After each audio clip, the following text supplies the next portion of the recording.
1:38 o'clock.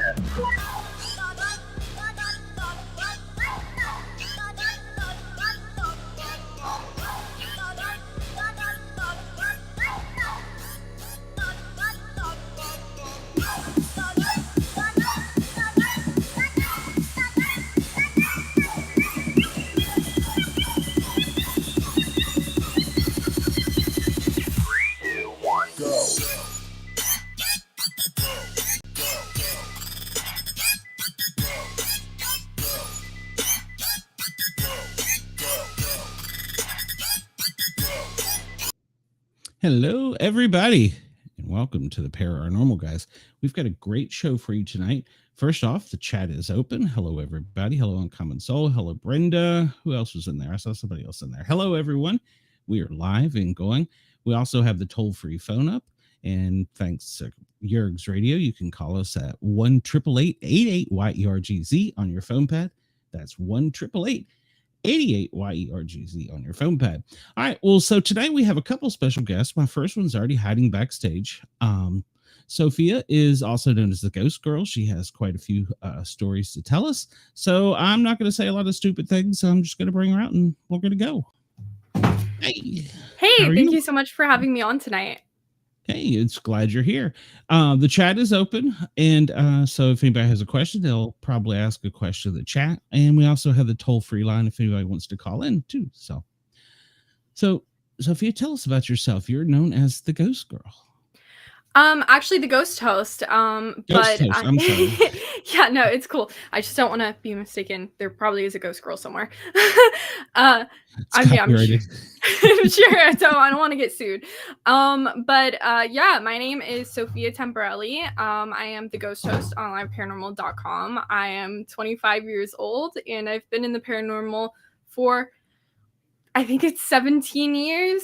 Yeah, 17 years and 17 years in June. And then I will be celebrating 13 years on air as the ghost host in June. I got that mixed up. May. This is May. See, I've been doing this so long, I don't even know. But so I just celebrate 17 years in the paranormal. Wow. Yeah, I read somewhere that growing up you lived in a haunted house with a poltergeist. Is that right? Yes, I did. I don't know if he was a poltergeist or not. He was definitely creepy, definitely a stalker, and he definitely left me with PTSD, so he was super fun. Yeah, I mean, I started in the paranormal when I was 8, and I think I had experiences from before I can remember. The house I lived in that was haunted, I basically came home from the hospital and went and lived in that house. And we didn't know it was haunted until I was about 9 years old. I had already been in the paranormal at the time. But I think, looking back, we had experiences we just didn't know were experiences at the time because no one thinks that their house is haunted. Like, that's not your first reaction when something happens is, oh, it's haunted. Maybe it's like a family member just visiting you like on a one-off or it's something explainable. But looking back, there was definitely stuff that, showed us that the house was haunted before we realized. And then when I was about 9, the activity just really amplified and I felt like I was being watched constantly, and the ghost was pretty solely focused on women. So this was something my dad wasn't experiencing, my mom was experiencing, but she thought it was something that maybe was just kind of in her mind based on what I was saying, because he would watch me when I slept, and so she would also feel like she was being watched when she was asleep, but she thought that was kind of maybe like, oh, this is because Sophia's telling me this. And we had psychics come in and, they confirmed that the ghost was in all of these places, basically watching all of any woman that came in the house. Wow. Was there, sometimes you hear about attachments. Was he attached to something or just that was where he liked to hang out? We really don't know. So the thing about the house is it really had a large period of time in which there wasn't records. So my dad was adopted and his father was a paranoid schizophrenic. Now, he was not the ghost haunting the home, but at the age of 8, my dad had to move out for safety reasons, and my grandfather became a ward of the county. At that time, LA County did not take good care of their wards. So people were breaking into into the house. People were sleeping there. Really anything at any point in time was going on there. My grandfather was too mentally ill to defend himself or keep people out.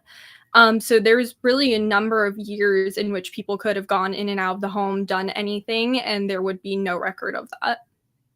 Oh wow, yeah. That's, I mean, anything could happen, and any kind of ritual, seance, whatever could happen. Ooh, that's Yeah, creepy. my parents did find a Ouija board when they moved in. They Ooh, still have it, so I don't think it was attached to the Ouija board. My parents I thought it was a Halloween decoration when I was younger. My parents were like, "No, we found it in the house." So it's like, "Cool. That's really cool." yeah, yeah. And we've learned. Well, I've learned that those are things you don't play with. They're not toys.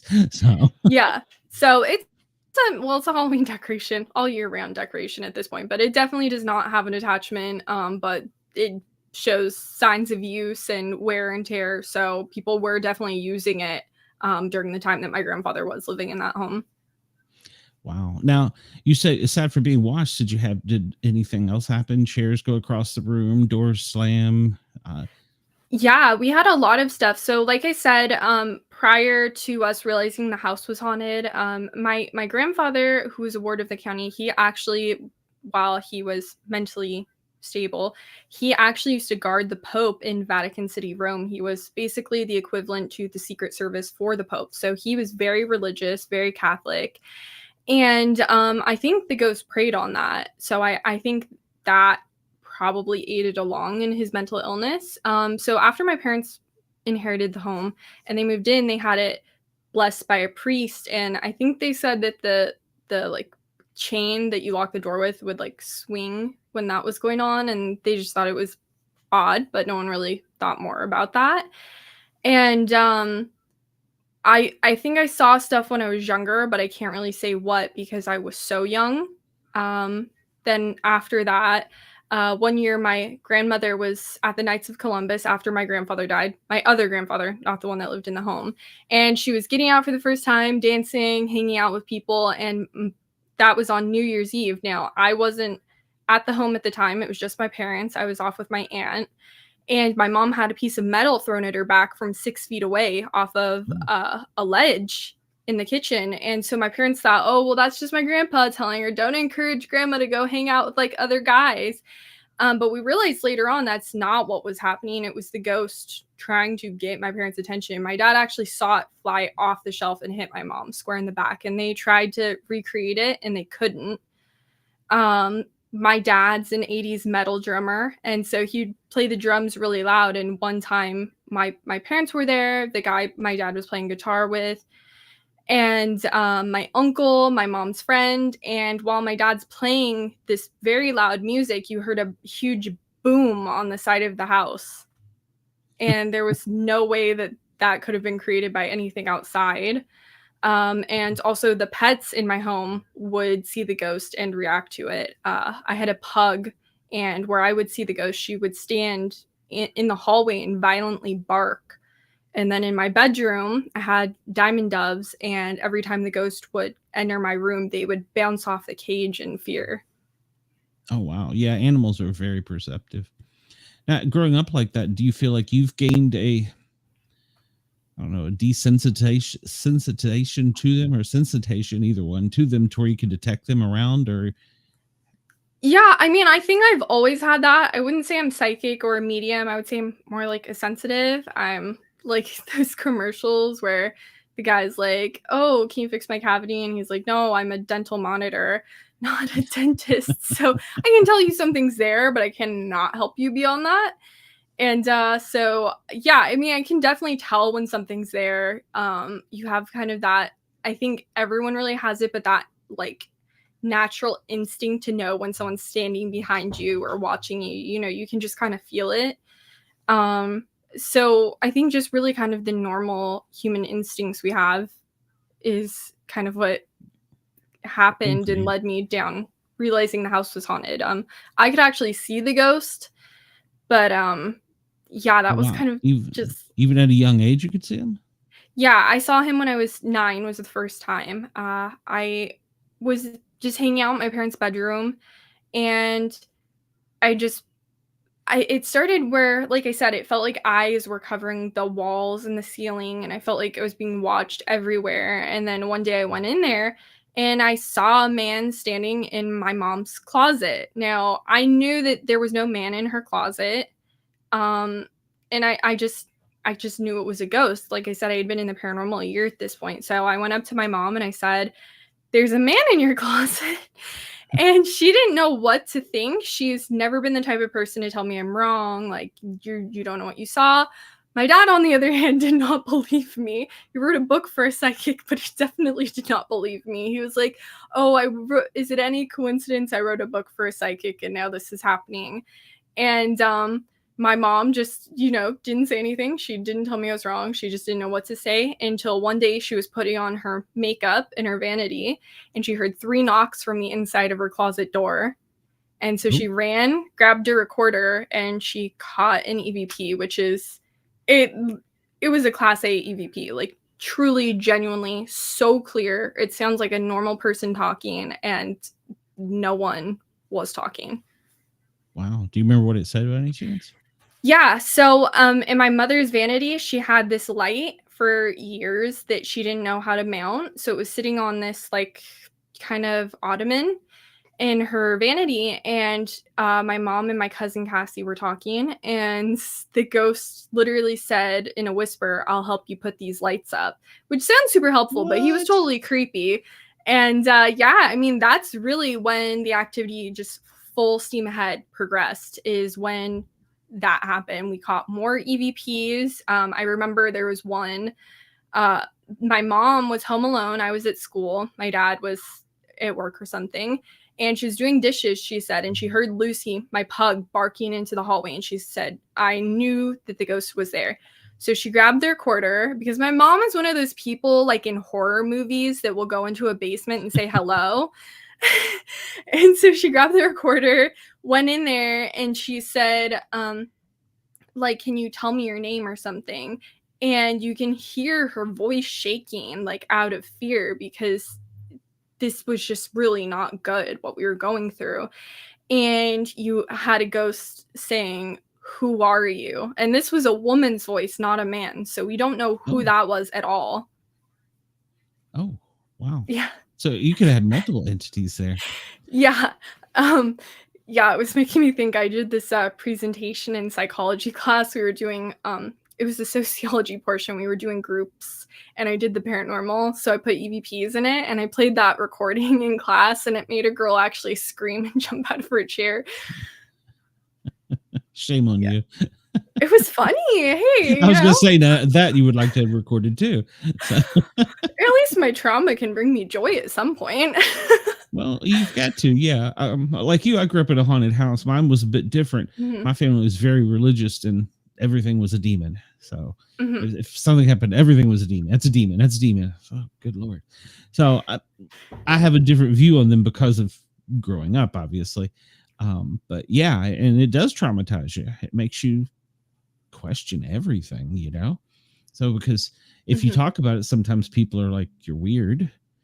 And if you don't talk about it, you're internalizing it and, bottling it up. That's not good either. So, Well, for me, because I was in the paranormal, I had, once my dad had confirmation that there was in fact a ghost, I had the great support system of my parents. good. But you know, it's you're supposed to feel safe in your home. And when you're 9 being followed everywhere, I couldn't watch YouTube, I couldn't play video games in my room, I couldn't change, I couldn't do anything without this grown man watching me. It's makes you feel so unsteady Wow. every day. And it's hard because if this was real, if this was a real person doing this, not a ghost, you could get a restraining order or you could, throw them out of your house. But when they're a ghost, you're helpless. You're really at the mercy of this spirit. And when you're dealing with it and you really feel so trapped, it just leaves you with certain scars that really don't ever go away. And, it's not something you could just go up to your local therapist and talk about because some people might think it's schizophrenia or something like that, but it's real and it really happened, and having to deal with it. And when I was younger, it was really hard to talk about because having that attention on you when you're so young from a grown man is hard, whether it's a ghost or it's a real person. But as I'm older, I just think that there is just this aspect of the paranormal that isn't talked about, which is really how it affects you and how it can affect your mental health, because it can leave you with PTSD or trauma the way that this would if it was a regular person. And so it's just become easier through the years to talk about because I know that there's other people out there also dealing with the after effects of a home haunting. Oh, absolutely. So did you all end up moving, I assume? Yes, thank God. I'm very happy. Yeah, well, yeah, we did too. And just out of curiosity, did you happen to notice in the past if the house is sold often or No, I don't. I mean, it was really hard even driving by it for a while Mhm. afterwards.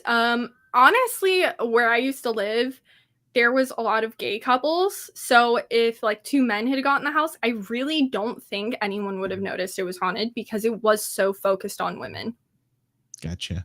Yeah, I noticed on ours, of course we moved to another state, but that was just to be with family. But I Mhm. noticed going back looking at it as I got older, the house never stayed occupied by the same family for more than 4 or 5 years. And then it was sold again. So coincidence? I don't know. I mean, it could just be a coincidence. But yeah. So you started doing your own radio show at 8. And how was that? I can't imagine right now. I'm 55 and struggling to figure out what to do. How in the heck did you manage that at 8? You must be a genius. So I started at 12.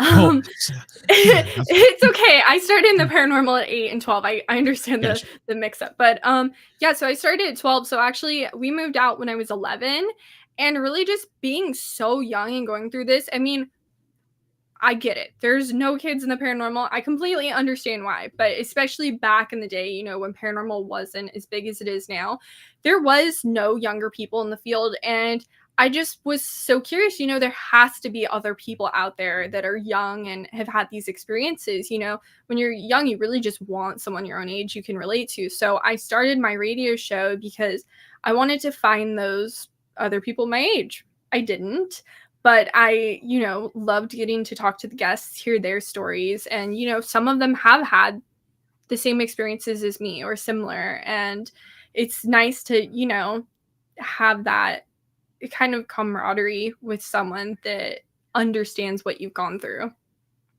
Yeah, it's like a bond. Yeah. Yeah. So you've been out and also been active in investigations I've seen with some teams. And um, how's that? I mean, is it aside from the TV production part? I've been on the Bigfoot side where they're out filming Bigfoot, and there's no way you're going to find a Bigfoot when there's 800 people with microphones and video monitors traipsing through the woods. So, how is it for the ghost world? I mean, it's so much fun getting to, experience the different investigative styles and, because so I guess if you are an investigator, some people kind of have like their home base. Like for me, I am extremely close to the Queen Mary. So that's like my thing. Like I know Mhm. a lot about the history. And, when you go with other investigators, they have those places that they just love and have gone to a lot and know the history and the activity. So it's great just being able to share those stories and, hear what draws them to the specific location. Like I said, for me, I've gone to the Queen Mary like hundreds of times, it feels like. Probably actually accurate too. But it's just fun to get to learn from other investigators and see their side of things. That it is true. We have two spaces, two areas of the country we go to where we like. That's kind of like our home. So, Mhm. and I don't want to say we feel attached to a Bigfoot there, but we know what's going on there, more so than if you go, if I went to Florida, I don't know what I'd do. I mean, it would be a different thing. But and you've worked with a few of the celebrities and been on some of the other shows as well. Yeah, I mean, through my radio show too. So like I said, I started at 12, but I've been in the paranormal since I was 8. And the first time I started actually investigating was on a tour on the Queen Mary. My parents went for their 10-year anniversary. They wanted to do something different, and they went on a tour with Peter James of Sightings. And I was like, why can't I go? So they took me on the next tour, what would have been his final tour, and he asked my dad to co-author his book with him. Like, he had written his whole biography and he wanted my dad to help him get it out there. So Peter passed shortly after that, and we started going to paranormal events. My dad had a table, he was speaking to promote Peter's book, Heaven Can You Hear Me? And we met tons of people through these events, and that kind of helped when I started my radio show. We had on like Debbie Constantino, who later became my mom's best friend from Ghost Adventures, the Booth Brothers. My first guest was Alexandra Holzer.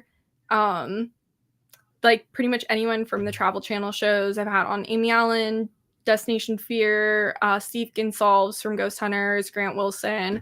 So I've met a lot of these people through events in my radio show, but I also did investigate on Ghost Adventures with the team. Awesome. Now you've been out in the field with most of them too, right? Yeah, some of them I haven't met in person, but yeah, I mean, I've just been like super lucky to, like I said, investigate with them, get to know them, talk to them. Like Grant Wilson, he was on my show, maybe like 5 years ago. I don't remember, but he was promoting an event he was doing at the Queen Mary, and he was talking about how the previous time he had investigated there, he got the voice of a little girl, which for those who don't know, there is a spirit there named Jackie, who's a little girl in the first class pool area, and he heard her singing London Bridge. And I said, oh, that's crazy, because that's what Jackie used to do with Peter back in the 90s on sightings. And he didn't know that. So it's just crazy to, get to share the stories and see how, things stay the same with the spirits. Yeah, why do you think that is? It's just a repetitive energy, or do you think their spirit is still there? Or I think it really depends. A lot of places have residual energy. Like I think like Gettysburg has that energy of war, so it's kind of like a loop that just will go on for God knows how long. And then some spirits, maybe like Jackie, it reminds them of home. It's said that she's looking for her parents and is really just waiting to be able to find her parents. So maybe that song reminds her of when she had them. That makes sense. That makes sense. I've often questioned what is on the other side, and I don't know that we're ever going to get a definitive answer until we're on the other side. So Yeah, it seems like somebody call back and go, hey, this is what it is. So. Absolutely. Get somebody famous to do it. It can't just be some schmuck like me. So Hey, no, you're good. I'm sure you would deliver a great message, but we don't want that anytime soon. So you got to stay right where you are. Yeah, no, I don't want that. No, I'm not looking forward to that day. So, so when you're out in the field and doing your research, we touched on this briefly. Everybody has their favorite equipment. Some people like one thing over the other. I prefer audio. I think that's why I actually got into podcasting. Other people are into, there's high tech toys now that'll draw stick figures and show you where things are. I don't know that I buy those yet, but what do you think about all that stuff? And what's your favorite one? So, the X Connect, I totally understand like where you're coming from, especially as a 25-year-old. Like I said, I started when I was 8, so your opinions changed through the years. When it first came out, there was nothing I wanted more because I'm a gamer. So it was like Xbox Paranormal, my two favorite things. It was like, you can't get better than that. But I definitely understand what you mean. I've seen it, seemingly work well. Like when I did the Dark Zone event on the Queen Mary.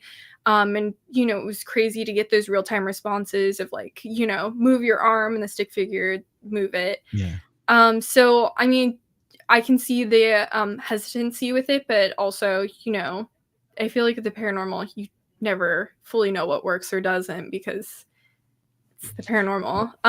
For me personally, I love devices that I can get real-time answers with. I just got an Ovilus and I'm super excited. I haven't tested it out yet, but I love things where I can interact in real time. So, like if it's on video or EVP, that's super cool. Like getting the EVP at my old house was amazing. You can't deny how great it is to hear that voice. But one of the things, my mom said, she said, I wish I had known that it was talking to us then, because I would have responded.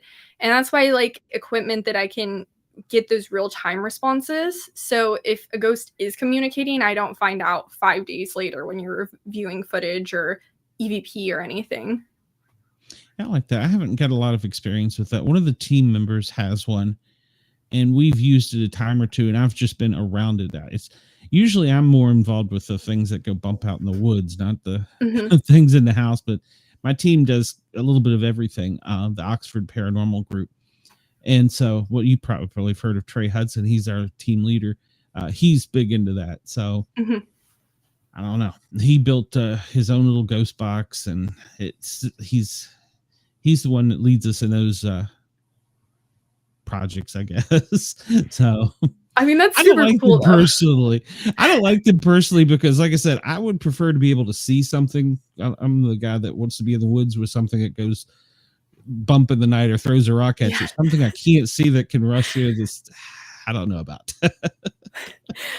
Well, I mean, I definitely get it. I mean, I was just watching Grimm the other day, and they had like a episode where it was like Bigfoot chasing them, and I was thinking, I was like, what would happen if someone actually ran into Bigfoot? Because this Bigfoot, it wasn't Bigfoot, it was like a werewolf, but it like mauled them, and I was like, I don't know about that one.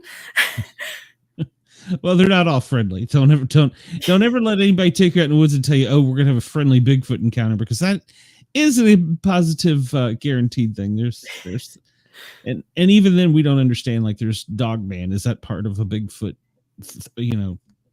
DNA or whatever? And they're definitely aggressive, so stay away from them.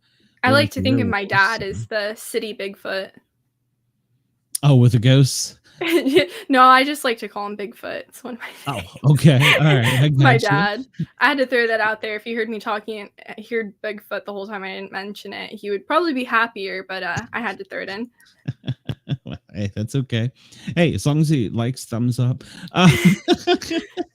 Well, let me ask you this. Have you had any experiences aside from when you were just learning this as a child that you've been researching and you're like, okay, it's time to get out of here? This is way too much energy, dark energy. Yeah, I mean, I know I bring up the Queen Mary a lot, but I mean, I investigated, like I said, with Ghost Adventures, and for those who have gone to the Queen Mary, the pool area always has very low lighting, so people can at least see a little bit. And it was the first time I had ever been in the pool area where it was completely pitch black, and man, it was a completely different monster at that point. I have seen a ghost in there for a while, and I call him the Shadow Man. He's not friendly. He doesn't like me. I don't like him. So we have that in common. And yeah, I mean, it was like his power energy was like cranked up to like 1,000.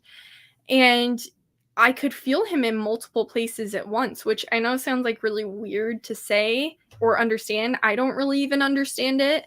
But I would feel him in the dressing room area, and then if you're facing the pool, on the upper right-hand balcony, and actually on the upper right-hand balcony, Zach was walking around with whatever, I think an X-Connect, and he got rushed by the ghost, and my mom was sitting off in a corner, and she actually heard the footsteps running at him.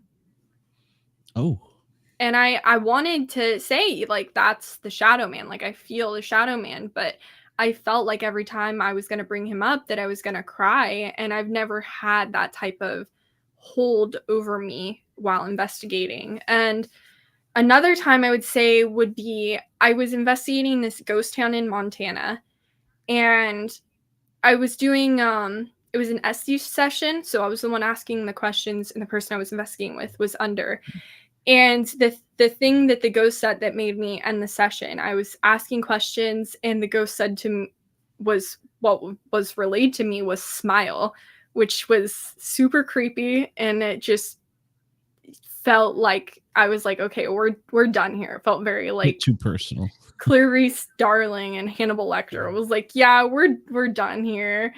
So I ended the session then. We had been going for a while, but at that point, it was just really creepy, and I've never had that type of creepy, just outright response by a spirit. Wow. We did the SDs in a field. Well, Trey Hudson's The Meadow Project. And it was almost as if there were different, I'm just going to use the word entities would pass through, Mhm. and you would get almost like totally different answers. And it's like, okay, are we speaking to a ghost? Are we speaking to ET? You know, it was sometimes weird like that. And we've had to end them because it just got too, we had a teammate pass away. His name was a Mhm. very hard to enunciate and very rare name. In fact, I've never seen it before. During an SD session, a person that didn't know him said his name. We were like, that's it, done. We're done.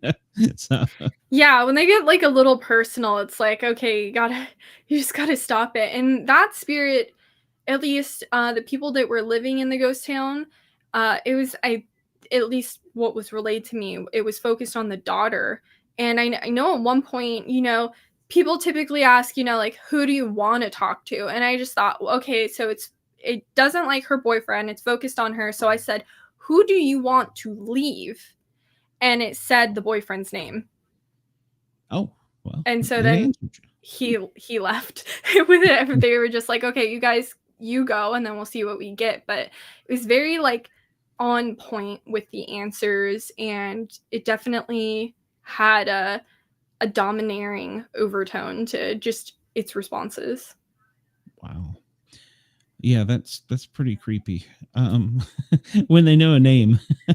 Yeah, I just, like it just, like, occurred to me, I was like, "Okay, well, instead of asking who he wants to talk to, let's see who he wants to leave." Because some ghosts are just like, "I don't wanna talk to you at all, can you all just get out?" So I'm like, "Who do you want to go?" But that reminds me of I can't remember who it was we had on, and they were setting up the mics in advance of the crew coming in. And he said that they, upon reviewing it back, the day that they set the mics up, there was someone speaking directly into the microphone that said, okay, they're listening to us, don't talk. It's like, okay, how do you get that? Yeah, I feel like I'd be really borderline if I was a ghost. I'd either just be like, kind of bored, want to mess with someone, or I'd be like, you know what? I don't want to talk to anyone. Exactly. Somebody's asked, in your experience with entities, do you believe everyone becomes a ghost when they die or captured? Maybe that up there, if they're, or only if their death was violent. Oh, that's kind of an So interesting question.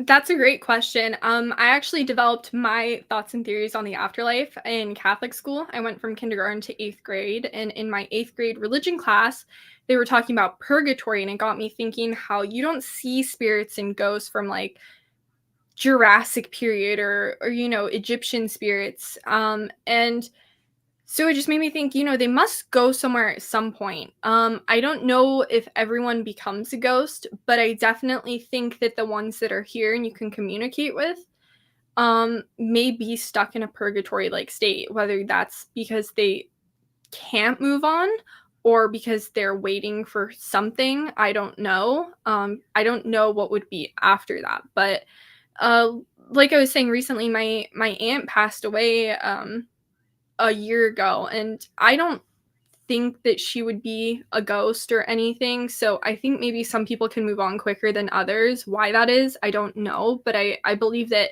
everyone probably, even if it's a short period of time, has that time where they're in between. I kind of agree. And one thing somebody pointed out to me is, especially from the female point of view, if they're maternal and their child, they die and their child is young, or they have young grandchildren, Mhm. they get cheated out of it, so they're going to hang around to see them grow up. And I had Yeah. never thought about it from that point of view. So I thought that was kind of an interesting point. But you have the choice, but no, I'm going to hang out here until I know my grandkids are good or whatever. So And I maybe thought that they was can kind of neat. and maybe they can come back and visit. I'm not really sure at that point, but I definitely don't think that it's only if you die violently. I think even if that happens, you can probably move on. But I do think that there probably is a purgatory state, whether how long that is, I don't know. But I think because you don't have such like Jurassic period, like, you don't have cavemen ghosts, so there has to be something else. That's true. Unless you mentioned like Gettysburg, I think a lot of that is residual energy because of Mhm. just so much overwhelming death and violence, and so, and even those, I would think at some point in time they would have to pass to one side or the other. But Yeah. when? I'm sure they're probably wondering that too at a certain point. Yeah, I've been marching up and down this road for 100 years now. Please make it stop. Yeah, there's like, "No, no more." Have you actually been to Gettysburg by any chance? No, I wish. I've gone to like the East Coast and stuff, but it was with my aunt, who I mentioned earlier, and she was very like analytical. So she didn't well, see, she would tell you she saw a ghost, but if I brought it up, she'd be like they weren't real. So I'm like, what? Yeah. And so if we went and like to the East Coast, there was never any investigating. So I have yet to have the chance to go past like Arizona for investigating. Oh, I hope you get to. It's a unique and wonderful place. I didn't go investigating, but I've met people who have investigated that area, and it's highly active. Even I stop in a little town and stay down in Emmitsburg, Maryland, and you'll hear the locals talking about things. So it's highly active.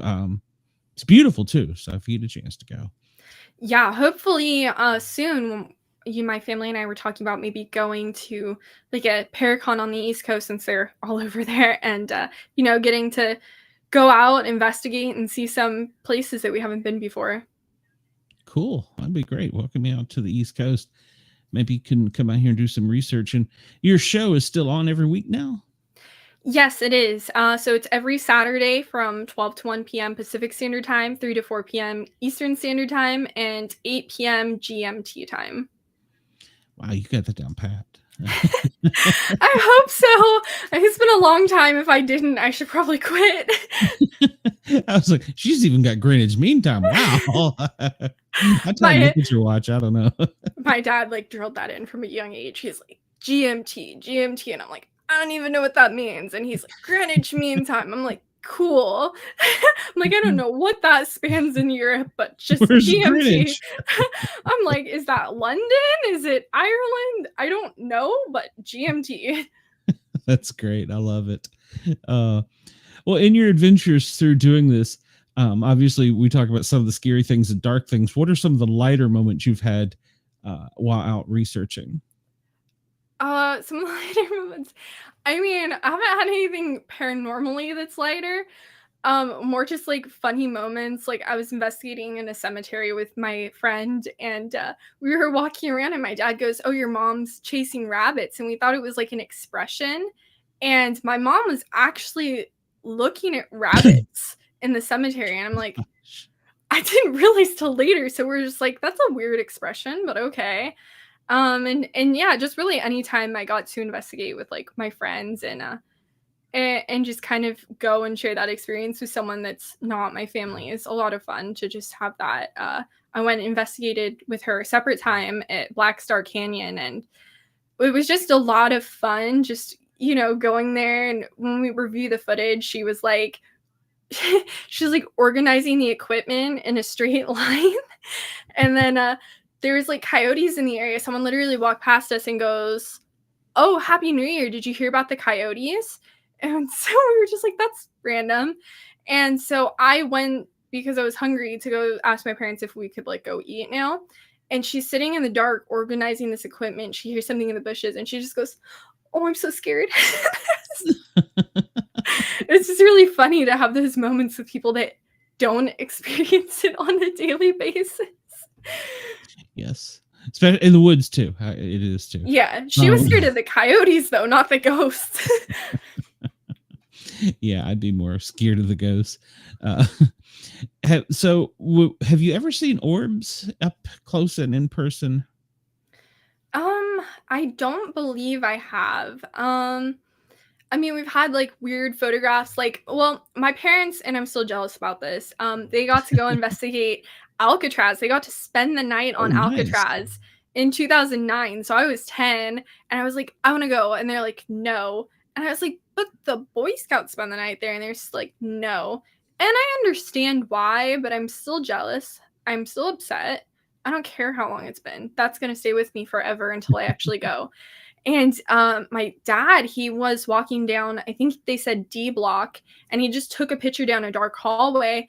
And he came home and he brightened the photo, and you can see a full body apparition of a guy wearing a yellow shirt and khaki pants. I don't really understand the orange shirt because I did look up the prison outfits and they didn't at any time wear orange. Um, but it was, if you're brightening a photo, it changes colors in general. So I don't know if you could see the ghost in a dark hallway, what color his outfit would be, but it was not edited in any way, just brightened. And it was so crazy to just have that full, like, you can see the full silhouette, the head, the arms, the legs, everything. That's pretty good. Yeah, the reason I ask is sometimes we will see orbs and not hear footsteps. Sometimes we will hear footsteps and not see an orb. Mm-hmm. And so we've never been able to put if there's a correlation between the two. And a lot of time we also believe that there's some connection, and maybe it's just because they're in a different realm than us, but between, maybe what people are calling aliens and the Bigfoot and the whole supernatural thing. So that's why I ask about the orbs. Someone asked, does Sophia see her business model? Good Lord, they wrote a paragraph here to see her business model changing to recreate a loved one's life using AI and Chat GPT. So capture as much audio, video, and chat logs from that person and run it through an algorithm so they can chat with their grandchildren. So yeah, so I mean, this is not like a business like that for me. Everything I capture is real, whether people believe it or not. I'm not here to tell people their beliefs. So I'm not creating anything with AI. I'm not photoshopping anything. So I would not be using AI in any form of anything. Yeah, I don't see, I mean, I would think that's more up to the person who would want to chat with their grandparent if they would want to use AI through like a chat bot, but that's not me. I think probably a lot of people wouldn't want their deceased loved one being used through AI, but that's just me. I can't speak for anyone else. Some people might find that comforting. But I also think AI will make it harder for people to want to understand evidence instead of like, oh, that's Photoshop, they'll just be like, oh, that's AI. Yes. It's already rampant in the Bigfoot community. There's so many pictures like, I see, it's a great clear picture. Yeah, that's AI. So come on now. They don't have 15 toes. Do you like one thing you said, and I believe it too, it's not my job to prove to you that Bigfoot exists. I know it exists. And it's not my responsibility. You've got to have it. Have you ever seen that aha moment? I love that when they realize, crap, there's something else in the woods, and you just see it's like a switch click on. Have you seen that with anyone as far as dealing with spirits? I mean, I haven't gone with too many skeptics. I'm trying to get my best friend Steven to go. He's just annoying, so he's always telling me it's not. He's like it's not real. And then he said to my other friend, he was like, oh yeah, I didn't say I don't believe in ghosts. I said, you said it to me. He's like, well, it's you. So I'm trying to get him to have that moment, but he's just being Steven. And so, I mean, I haven't had that, but in my haunted house, my cousin Cassie, like I said, she was staying there and she was sharing a bed with me. And she saw a man standing over her, and I was asleep, and she said she grabbed me and held on to me, and she saw him standing there. She blinked, he was still standing there, and then eventually it went away. But I think that's not that she didn't believe before, but one of those moments that really solidifies whether or not you believe something's real. If you don't have an opinion or not, I'm not sure if she did, but I just don't think it was something she really thought about. And then after that, having that experience, it's like, okay, this actually happened. Yeah, that would be. I can't imagine having somebody standing over you growing up. I know if with my kids, if that happened, I would be, like you said, if it was an adult or a human, he'd be throwing them under the jail. So yeah, I'd never given that much thought, but I guess I always think that, there's there's tricksters in real life, there's tricksters in the afterlife. There's probably perverts in the afterlife as well, now that I think about it. Yeah, of course. I mean, I know, and this isn't like, I mean, I not something extremely perverted, but like my mom, when she was on Alcatraz, she would like be talking to the ghost and the door would shake, like they're like just talking to her. And I mean, obviously a prisoner is gonna see a woman and be like, oh my God. So, but they have uh just they have preferences, whether they want to talk to a man or a woman, or if it's a mother spirit, like you said, they have that maternal instinct and, may want to comfort a child when, sometimes that doesn't come across when you're a ghost. But, sometimes these ghosts don't have any ill intentions and they just want to feel again. Yeah, yeah. And I've often wondered if especially the young children, they will say they see things or hear things, and the adults just blow it off. I've often wondered maybe they really are, because they're not programmed yet to tune that stuff out. Because I think we all have that innate ability. Absolutely. Like I said, when I was younger in that house, I think I had experiences that I don't remember. When you're at that age when you can walk but can't talk yet, I would go and stand with my back against the laundry room door, just frozen. And my grandma saw me do it, my mom, my dad, and my mom would have to come up and actually touch my hand for me to move. And I don't remember this at all, but looking back, we think that I was seeing something. And so, children, do have those experiences. Like I loved the movie Charlie's Angels when I was younger. And so my dad got me an autographed photo of Drew Barrymore and my parents hung it up in my room. And I was like, it's watching me. You have to take it down. You have to take it down. My parents are like, why don't you like Drew Barrymore? And I think looking back, what I was associating the picture with was actually coming off of the ghost, but I didn't know it at that point in time. Okay. Well, that makes sense. Yeah. Uh, I'm sorry. I can't imagine growing up that way. It had to be bad. Yeah, it sucked. Yeah, I can only imagine. And I'm glad you're out of that situation. Now you probably feel like you have more control over those type of things, I'm sure. I mean, you do and you don't, just because having to, as someone said in the chat room, sounds traumatic. It was, and having to work through those emotions and really unpack them kind of on your own, uh, because it's so just, I don't know, it's just so violating. And trying to deal with that, I mean, it's still hard for me to sleep sometimes because you just feel like someone's going to be over you. And so it's just one of those things where you do, because now I'm able to talk about it and not be like on the verge of tears. And so that is, it feels good. It feels good to not have that. But at the same time, I don't think I'll ever feel normal. Okay, hold on one second here. We have a caller coming in. Caller, can you hear us? I think. Hello. Okay, maybe we don't. I saw it light up. Technology. All right. Maybe they can try back. Yeah, and one thing I was sorry, I got sidetracked. This is why it's good to have a co-host. I don't have to push a button. But now in your more, we'll call it your older professional life, you've learned how, I'm sure, to control it, and you tune them out as well, I assume. That's not the right word. Close the door, so to speak, I guess.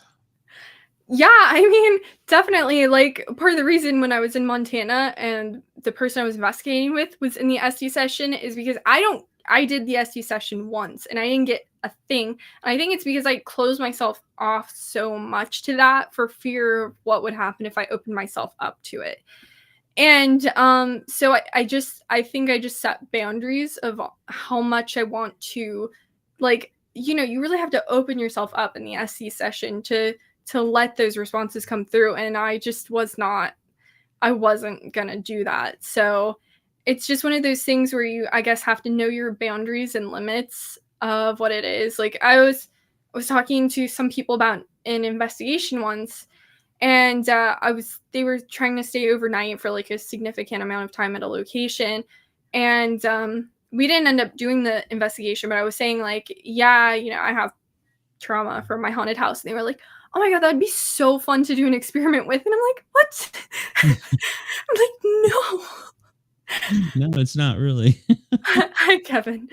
So, yeah, it's just one of those things, I think, knowing your boundaries and just understanding what your limits are. And it's like that, whether you lived in a haunted house or not, as an investigator, just knowing what you're comfortable with and knowing what you want to stop at, where you're comfortable going, because you can't predict what's going to happen in the paranormal. But, if you're going to Goat Man's Bridge, you have a higher potential of running into something you may not want to than if you go to like an abandoned school or something.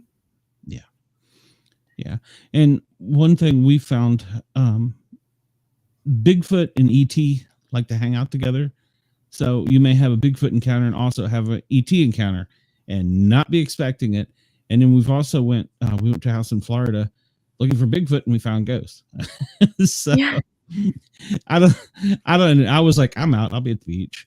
So like I said, know your limitations. Like I said, I think mine is because I grew up around it and just the fear. And that's fear is not the right word, but just strong dislike. So, and I don't have any voices coming through telling me anything. I don't want that. Just throw a rock at me from the woods. So I'm happiest that way. Speaking of that, have you ever had any experiences with any other entities? I have not that I'm aware of. I'm pretty clumsy, so like if a ghost tripped me, I probably think I did it myself. So not that I'm aware of, because I mean, it really has to be something communicating with me. Otherwise, if I get scratched by a ghost, I did it myself. It's one of those things you have to try and decipher, and I am more likely if something's talking to me to understand. Now, what about like Zach? He's always getting touched and scratched and burned, and good Lord, I would have quit by now. Yeah, no, that's a lot. That's why I said, like, you have to know your limits. Like, for me personally, I'm not going to go to Goat Man's Bridge. That's what Zach did, but I am not going to put myself in that situation. I want to go to, like, cool places with history. I mean, yeah, I do want to go to an asylum, but, like, I still draw the line at, like, Goat Man's Bridge or something. So you have to know, like, what you're comfortable with and just where you feel comfortable putting your energy. That's true. That's true. A lady we interviewed here recently, she has pretty much made, like you have the ship. She has a hospital, an old country hospital that's in her area. She feels comfortable there, goes there and gets stories and feels more at ease. So I get that. I get that a lot. I don't know that I would want to go looking for Bigfoot in Oregon, so it's the same thing.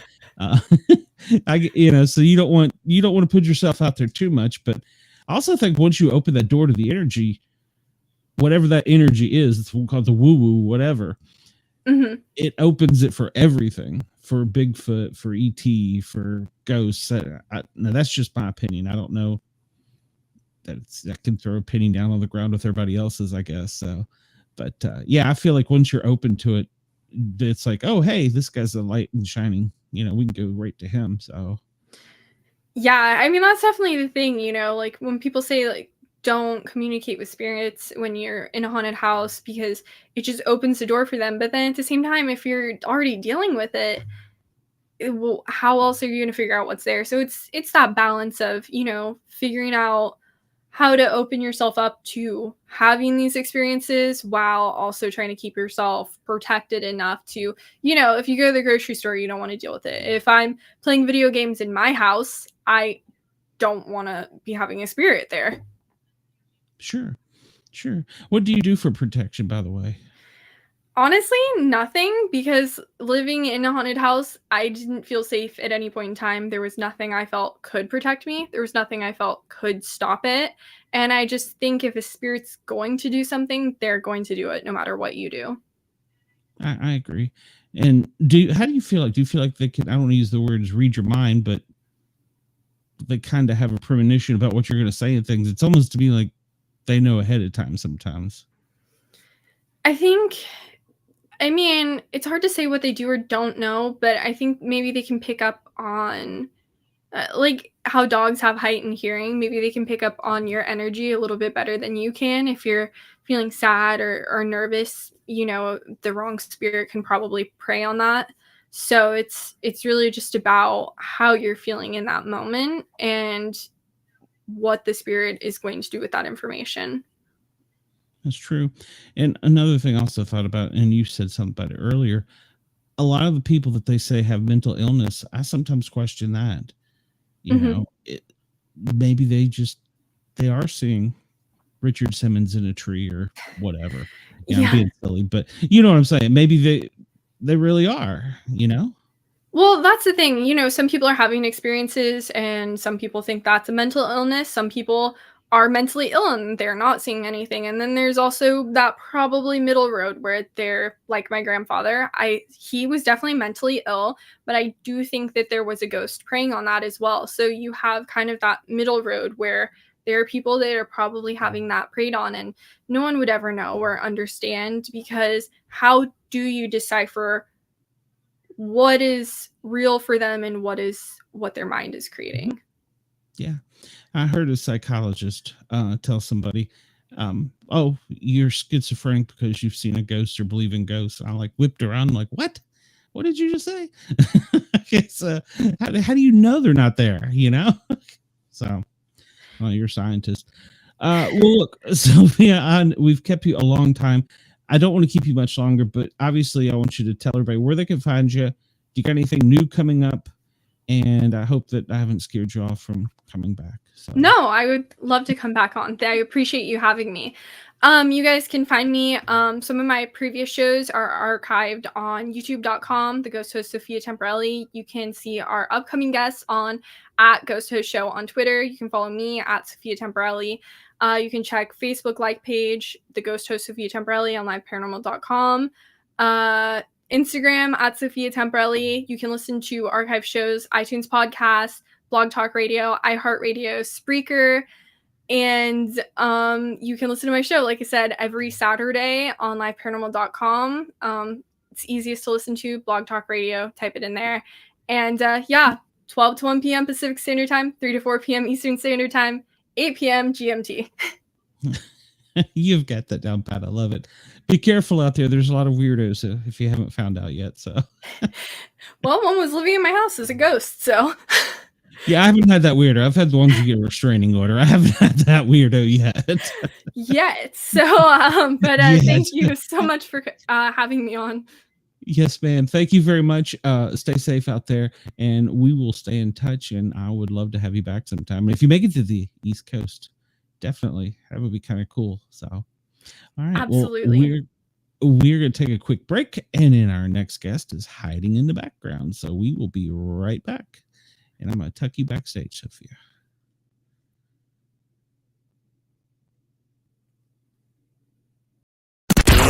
Let's get ready to rumble!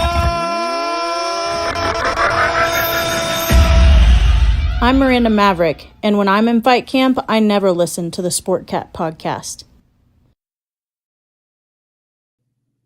That's right. Never listen to the Sportcat podcast. All right. Well, our next guest is a former athlete, pro musician, and now he's got a book that's a bestseller. His name is Leslee Hall. He is backstage. Leslee Hall. Let's bring him out and welcome him. Welcome. How are you? Hey, Glenn. I'm doing good, buddy. How about yourself? Yeah, doing well. It's a hot summer night here in Atlanta, so Yeah, it's hot down near the Gulf Coast in Alabama as well. Well, but you got better fishing down there, so We do have good fishing, man. We've got rivers and then a whole ton of inshore fishing and then offshore fishing, and you can do it. You don't even have to get in a vehicle. You can just start in the river and go all the way down and get in the Gulf. It's pretty impressive, honestly. Yeah, I know. I'm jealous. I get to do it every now and then. I'm very jealous. So, I lived in Nashville for a decade, and I used to tell people all the time, this playground here does not compare to the playground there. Exactly. When I grew up, we always went to the mountains. I'd never been until I was, like 18, able to drive, or me or my friends were able to drive to go to a beach. I'd never been to a beach. And I was like, why do people not prefer beaches? The beach is great. I grew up a little town just tucked in with Gulf Shores, Alabama, Mhm. called Bear Point, Alabama. My family had a little cabin down there back when, nobody knew about it, and it was cheap to have a little cabin there. And so I spent most of my childhood at the beach in the backwater bays and that sort of thing, fishing and skiing and kneeboarding and all that sort of stuff. And it's just the playground here is immense and varied and beautiful, and I wouldn't trade it for Oh, anything. agreed. And some other people argue, well, we've got the mountains and the cooler weather and this and that. Yeah, you do. So Yeah, mountains. Mountains are foreign to me. Well, they were at one point. I've seen plenty of them now, but Nashville looked like it had mountains when I first moved there. oh yeah, those are called ridges. So Yeah, I've seen the difference now, but they sure did feel like mountains when I first got there. So, oh, absolutely. So tell us a little bit about yourself. I started off with your fishing. You sound like you're a fishing expert. Well, you may be. my What type brother of is the fisherman in the family. Okay. What sport were you in, by the way? Because I see that on Man, in I the was bio. born into a baseball family. Ah, Everybody in my family played baseball from the time we could stand on our own. We had a wiffle ball bat in our hands. Um, my grandmother likes to tell the story of her hitting us infield in the yard, and just she's in the other room now. I'm off the road for a couple weeks, so I'm here with her, and she's in there watching the Braves game as we speak. Well, actually, I oh, think it just ended, but I kept popping in and checking the score with her. I think they were down a run when I started. I don't remember. So, I think they finished 9-2. I think they came out on the better oh, side of that one. So well, they must have yeah, because huge the Braves score, fans down here. yeah, the score wasn't that great when I last looked. That was a little while ago. Well, to answer your question, man, I'm on the road with a nationally touring country musician right now, helping him hold his business down. It's a singer named Larry Fleet. His song that he is most well known for is called "Where I Find God." I almost the name gets confused sometimes by his fans, and we have a kind of an inside joke with that. I almost said it the wrong way, but "Where I Find God" is um, his big catalog song that everybody knows. And so I traveled around with him quite a bit. I started that, and he and I have been friends for a long, long time. But I started traveling with him in August of 22. Backing up before that, most of my focus over the last couple of years has been trying to get my book published that I'd written. Revelation in 2018. COVID happened. I thought, I'm never going to have another opportunity like this. Let me see if I can write it down. And I did, much to my surprise, actually. And so it's been trying to figure out the road to get that thing onto a runway to try to get it launched. And I was finally able to do that last year. So now it's just how can I put gas in the engine so now it can fly, Yeah. Well, tell us a little bit about the book, because it sounded like it was from personal experience. What I was reading. It really was. It was like I said, I had the revelation in 2018, early 2018. But the catalyst for that happened in 2013. I lost a very serious relationship that I thought was going to last a lot longer than it did. And that kind of crashed my belief system. So for the next few years, I'm just sitting up on a perch in downtown Nashville, Tennessee, just watching humanity play, And in 2018, it dawned on me that if I looked at my behavior and the behavior of my friends and the behavior of anybody really, and viewed it through the lens of an animal, a lot of it started making a lot more sense. And it dawned on me that there's a human and an animal riding around in here. And there's a tug of war between the two of them. Sometimes what makes the best sense for us to do for, acting in our own best interest is not the route we take. And, other irrational things that we do, the difference between emotions and a thought and where those come from, and basically what the animal's idea of success is and what its goals are, what its fears are, versus the human with its advanced tools. You being able to use logic and reason and time in an abstract form. And morality and empathy and all these things that help it calculate how to act, versus the animal who is purely emotional and impulsive. Mm-hmm. And just basically the goal of the book is to take both of those out and introduce them to each other so that they can communicate with each other. And if you can achieve that symbiosis to where the human understands the animal and the animal understands that the human is doing its best to look out for it, then you can really be precise in how you move forward in life, with where you want to go and with where you've been, and where you want to go versus where you are right now. And it's helped me get a very clear vision of who I am, not only who I am, but why I am the way that I am. Like I said, I was born into a baseball family. A lot of things in my life came from my family. I was shown an operating code from the people that surrounded me, the good, bad, and the ugly. It was up to me to adopt that code or edit that code. I didn't know any of that at the time. It was all done subconsciously, often with the best of intentions and often with no intentions at all. But the self-awareness to see that code and the ability to edit it where I need to. Okay. How do my animal training, so to speak.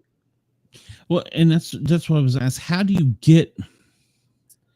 Is it, I don't know, is it a meditation? Is it a deep thought? Or is it just sitting down and doing a deep analytical view of yourself? Well, for me, the original revelation came from a significant amount of solitude and contemplation on, like I said, my belief system crashed. I believed one thing and it was clearly the other. I don't mind telling you, I talk about it in the book, but my relationship ended, the one that I thought was going to be my forever relationship. And I couldn't figure out that I had done anything wrong. And so I thought, my parents had been married for 34 years the year my dad died. And my grandparents were married for almost 70 when my grandfather passed away. And so my belief system, my animal training said that once you find your partner, you stick it out. You might not always like each other, but you work it out, you stay together. And when that didn't happen, it was very clear to me that something that I believed was clearly not true, at least not in the world that I was living in at that point. And so that kind of crashed my belief system. And that got me thinking, what else do I believe to be true, but is not true? And so I started kind of observing the world. I had an amount of solitude, and I was playing downtown Nashville for the better part of 8 years, sometimes 7 nights a week, interfacing and entertaining tourists. And I loved it, man. I had a great time in Nashville. I've got friends all over this country and all over the world, really, because of downtown Nashville. But what that gave me was an extended gaze into the human condition. To have to interface with so many people and to have statistically meaningful encounters with people, to hear their stories and to know where they come from and hear, elements of their worldview. I just really got a good glimpse into who we are and why we are. And like I said, when I was able to figure out that, man, I act the same as an animal does. Let me see about that. I'll tell you the first thought that I ever had leading to this. Okay. In downtown Nashville, I played at a place called Swinging Doors Saloon, and we had a really close working family there. The bartenders, all the musicians, and the security. We would all kind of congregate after our shift was done. After I was done playing music or the bartender got off or whatever, we'd kind of catch a corner of the bar there and sit there and hang out and talk with each other. And then we'd all walk to the parking garage together. Well, one night I had finished up and I had gone back there, but nobody else was really done. It was kind of a slow night. And so I was sitting down there by myself, and this fella came in that I had seen before, but I hadn't met him. I hadn't had an encounter with this guy. he comes in and he sits, and I'm, 3 seats down from him. I'm facing him. He's facing this way. And I'm just kind of observing, as I always do.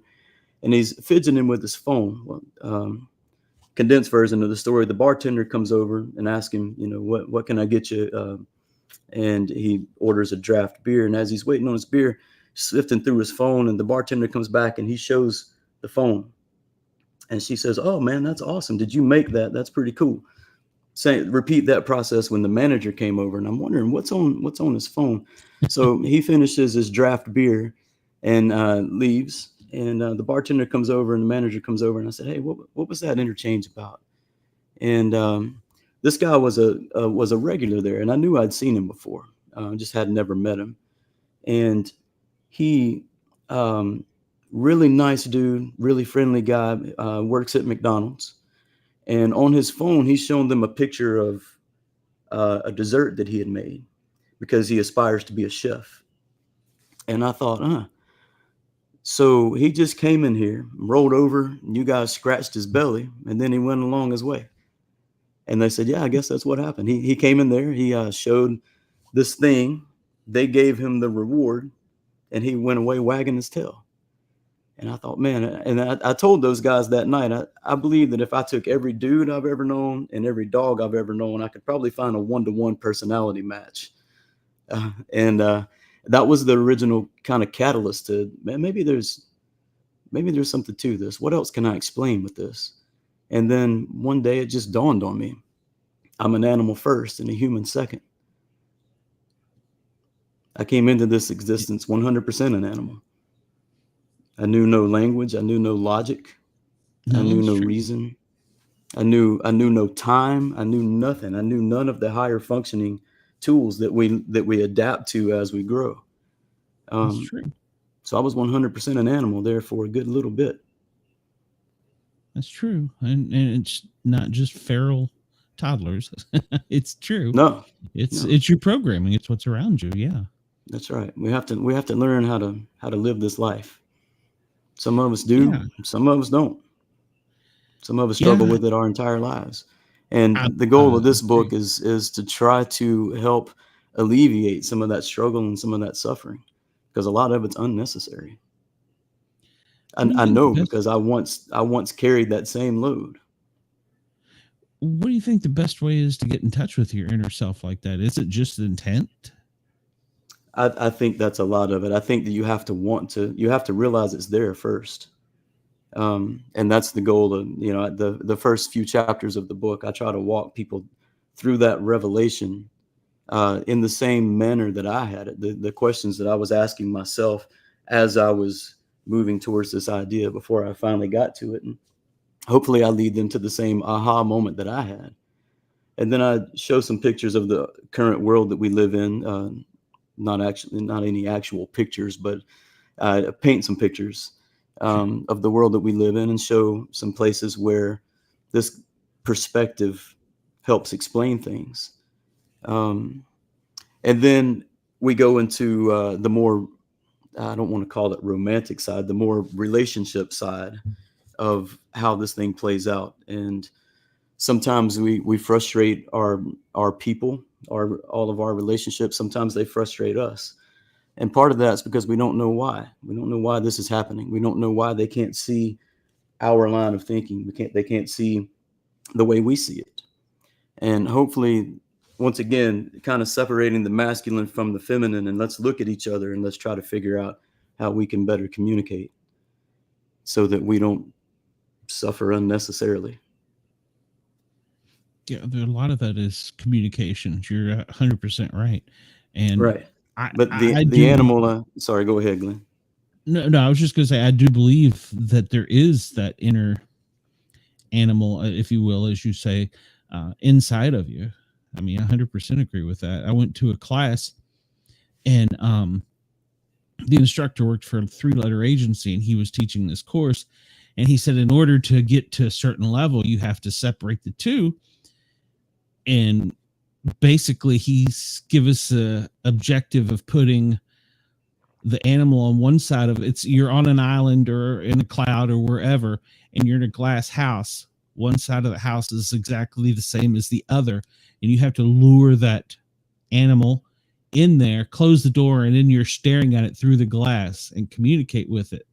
This is an actual thing they did in the CIA, believe it or not. And I was like, wow, this is kind of weird. And so we did have this project, and I did have that aha moment. So I don't disagree with you at all. Well, that's awesome, man. I didn't know the CIA was onto it. I figured they might be, but I didn't know that they were. The idea, They're probably AI years ahead of us. probably. There's Go no ahead, I'm telling sorry. how far. Part of the idea behind this book, I want to make sure this is one thing that I may or may not have made clear in the book. Both the human and the animal have their functions. There are times where you want to be an animal instead of a human. If you have a spider on your lap, you don't want to have to think about the best way to get up off the couch and get that spider off of you. You want the animal to take over. But there are times where you most definitely do not want the animal to be in charge. Things where we get offered cheap rewards that are easy and without consequence. Those rewards may be food rewards. They may be sexual rewards. We've all had sex that we shouldn't have had before at some point. You know what I mean? Or most of us have anyway. And being able to jerk the leash on the animal that I am sometimes keeps me out of those situations. To know, even though this might be a beautiful thing in the moment, it's not going to be a beautiful thing for an extended period of time. This is going to come, the risk reward scenario is out of balance here. And some of this isn't righteous or whatever the case may be. It's a really, really nice way to remind yourself that some of these rewards that we find ourselves seeking are cheap and risky. So it's a way to honestly discipline yourself when maybe there's no one else around that can do it. I'm going to see about switching to my headphones here. Lynn, my AirPods are slipping and sliding all around. I keep talking and smiling. Let me see if this works real quick. It's all good, brother. Yeah, I really respect what you're doing. There we go. Way better. So I would say, yeah, I really I respect what you're doing. I respect that you are putting out there that there is a separation. And I don't know, some people can't get it. I mean, some people can't separate the two. No. I worked as a paramedic firefighter for years, and I agree there, not only is there the fight or flight nervous system, there is something else inside of us. And sometimes it can come out and be the good one, or sometimes it can come out and be the bad one. And it's not all about just, everybody likes to toss up that it's mental illness. I don't necessarily believe that's the case. I believe that's your operation on intent and impulse a lot of times. And people don't know how to control that. I agree. There are most definitely some solid cases of mental illness. I think that maybe they're a little too generous with that term here and there. But it really isn't. Yeah, right. So they can sell you a pill. We can talk about big pharma for the rest of the night if you want to, but to put a point on the point that I was trying to make, the idea is not to kill the animal inside or to discourage it in any way. It's to be able to understand it and to be able to control it when you need to. I say in the book to let it roam free, to jerk the leash, to there's a whole other list of things in there that I'm blanking on at the moment, but the idea is cooperation. The animal doesn't have any language, so it can't articulate what it feels. That sometimes you feel crummy and you can't put your finger on why you feel crummy. You have no motivation or whatever the case may be. Your self-worth is taking a hit for the moment. The idea is, once you know it's there and once you know that it doesn't have language, then you can start to interpret what those things mean. Instead of just feeling it, you can start to understand why you're feeling it. And if you can understand why you're feeling it, then you're more likely to be able to find what you can do about it. And this, the symbiosis between the human and the animal is what I'm after. Sure. And I think, like I said, it gives me a very much so the ability to operate with far more precision than I've ever been able to operate before. To serve in whatever capacity I can serve in, and be proud to do it. I'm able to offer help, to know what help to offer, to know if that help is going to be received, or if I should just get out of the way and not waste my time on this particular thing. It helps me spot lies and subsequently know truths. It's just a blurry fabric has been removed, and I'm able to see further down into the motivations for behaviors instead of just behaviors. And if I understand what the motivations are, then I understand how they're going to behave in any given circumstance. So it helps me to know people on a much deeper level, even sometimes better than they know themselves. Interesting. Do you wish, I mean, I guess we all could say this, you've been able to go back and tell your young self, hey, open your eyes, dummy. Right. I mean, I wish I could go back and talk to my younger self. I'm fortunate that I didn't make a whole ton of mistakes. As it was, I come from a very lower middle class family, but it's a family where they loved and supported each other, and I was able to grow up with that love and support. I was given room to fail. I was given encouragement to succeed. My family has seen probably 98% of the baseball games I ever played in. My parents and grandparents were there, and I count that as a treasure, a trophy to put in the trophy case. As I recognize that's not something not something a lot of people get to claim. My parents and grandparents come out to see me play music, and my father and my grandfather are both gone now, but my grandmother will still come if it's an early enough restaurant type of show or something like that. We've played close to home with my friend Larry, the country artist that I tour with, and the whole family comes down to that, and I get to treat them like royalty, get to get them access that they haven't seen in their lifetime. So it's a beautiful thing to be able to give gifts like that. So yeah, and that's worth more than any amount of money in your wallet or I agree. Anything you hang on the wall. You hold that in here, right? And that's more important. So yeah, I believe so. I think it's definitely wealthy in all the ways money can't buy. Yeah, you can. What did somebody once say? Money can buy you a whole lot of happiness, but it can't buy you a whole lot of depression or something like that. I can't remember how it went, but it was something that said, buy you a whole lot of happiness. The more money you have, you can buy yourself a lot of happiness. The less money you have, you can buy yourself a whole lot of depression. And I was like, no, that's not entirely true, because it's what you make of your situation. Absolutely. You may come from, I'm a kid from the streets of Washington, D.C. that ended up being a paramedic flying the world, taking care of patients.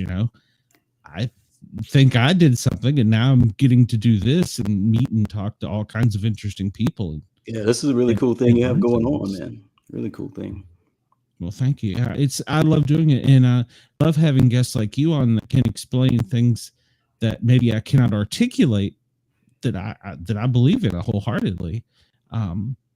I'm just sometimes not good at articulating everything. Like if you heard me tell the guest earlier, she was a ghost person. I don't like to play with the ghosts. I'd rather be out in the woods playing with big hairy things. I don't want something is bumping the night in my house. No, not a fan. Just go away. But so it's hard sometimes to articulate these things, and I enjoy you guys coming on. And especially you have the ability to put it in writing. How in the heck did you manage to organize all the thoughts and everything down into a book? It's a miracle to me. I'll tell you, man, I was a baseball player all the way into college. And by the time I finished college, I was a working musician. And I had never really even fancied myself an author before. I barely even like to read books. I prefer to listen to them, but even then, I would read educational things sometimes. But as far as some sort getting a piece from it, I didn't. Sitting still for someone who likes to be outside is sometimes tough to do. The greatest thing ever was the audio book, because now I can put it right in my ears and I can keep moving. And so it was a pretty daunting task, to be honest. Like I said, when COVID happened, I was in Nashville, playing 7 nights a week and just living my best life. You know what I'm saying? And then all of a sudden I was playing 0 nights a week. Yeah. So fortunately for me, I had a little altitude built up. I didn't have to, bail right away. So I was able to adopt a wait and see type of attitude. And so I had all this free time all of a sudden. So I upped my exercise game, and started trying new experiments in the kitchen. And I like to build things out of, I would find all the scrap wood that Nashville was going through a big boom at the time. So there was just, lumber piles everywhere of scrap wood. So I would pillage those from time to time and build things for my friends, shelves and desk and things like that. Nothing fancy, but it was all made out of reclaimed wood. So it kind of had its, sentimental type of value to it.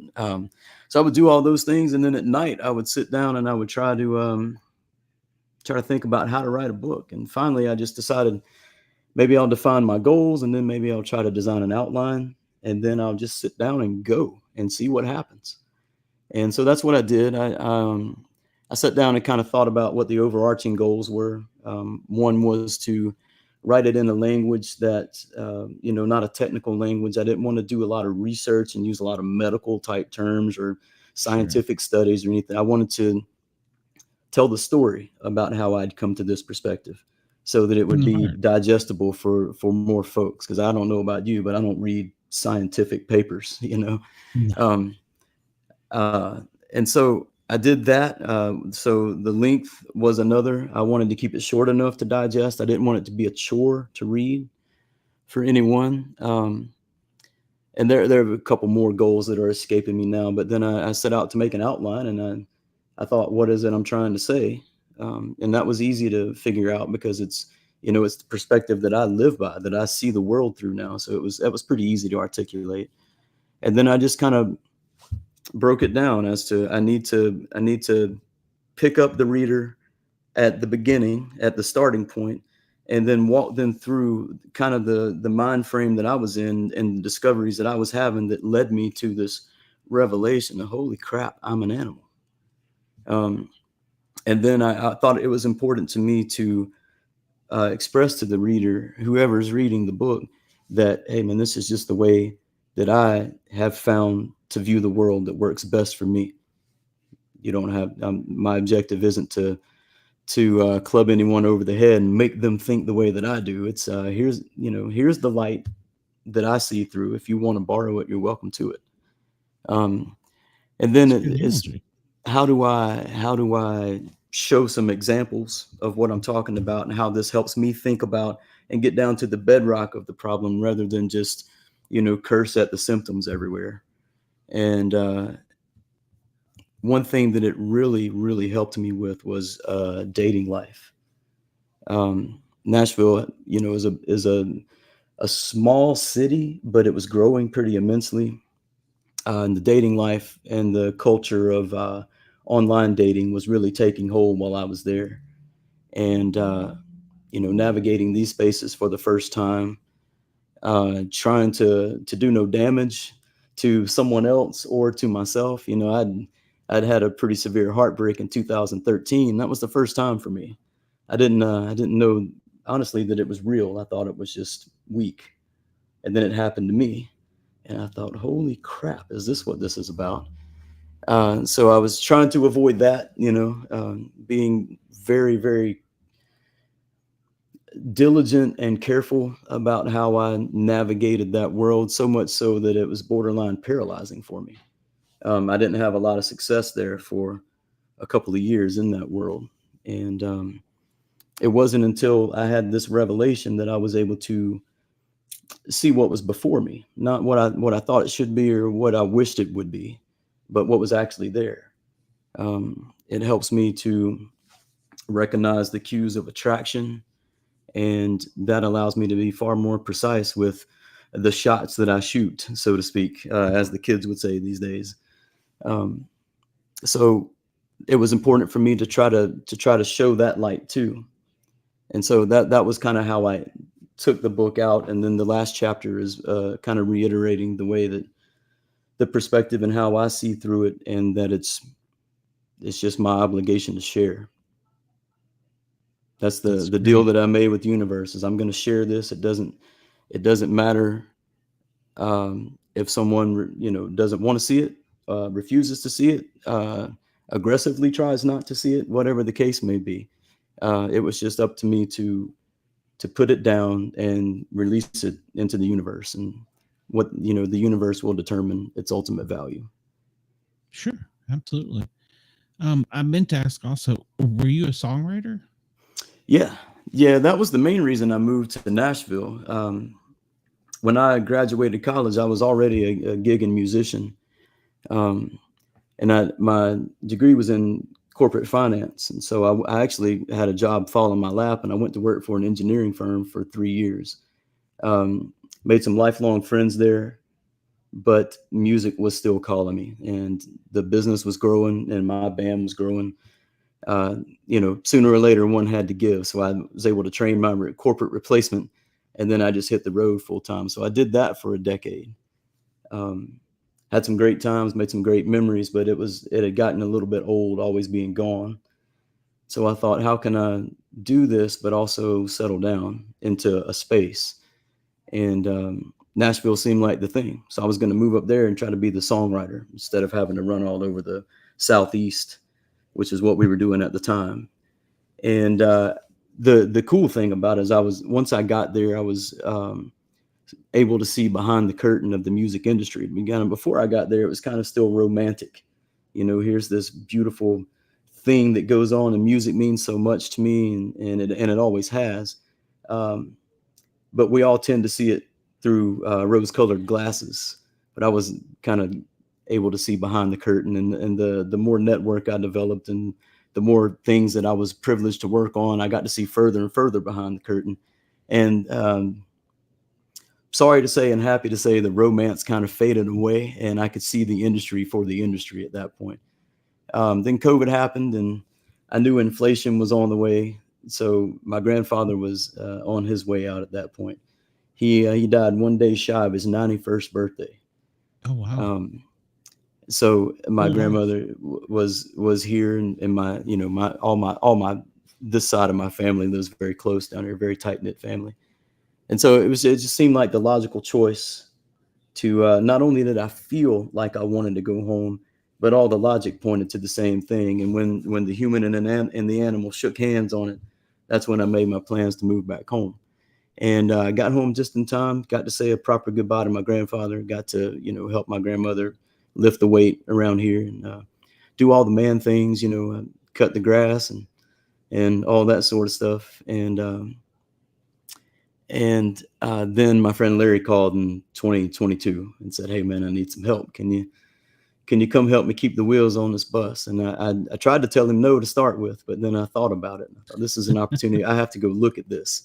The education is going to be here.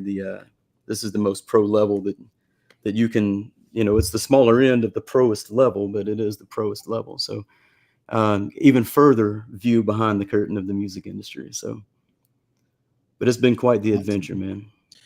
I was going to ask you, what's it like? Is it anything like the picture on TV, the rock and roll lifestyle, where you're gone every night, tour bus, and is it wildlife? Or there are some camps in the industry that do run pretty hard, if you know what I mean. Our camp, I don't find our camp that way. There's a lot of moving parts, and there's a lot of money changing hands, and so it's best to kind of mind your business manners, you know what I mean? And so for us, it's we're a tight knit group. There's a lot of good conversations to be had in that group, and a lot of love to be shared in that group. But it's more about the business for us. Kind of once we clock out at night, we'll let our hair down just a little bit. But it's you'd be surprised at how bored you might be on our tour bus from time to time. Well, I have a little peek because, like I said, as a flight medic, we were gone for 2 weeks at a time. So I get it. There's times we were in the plane flying cross country, looking at each other like, I can't stand you. I've got another week to go with you. Yeah, And it wasn't nothing personal. It was just, right. oh, get me off this. I need a break. So yeah.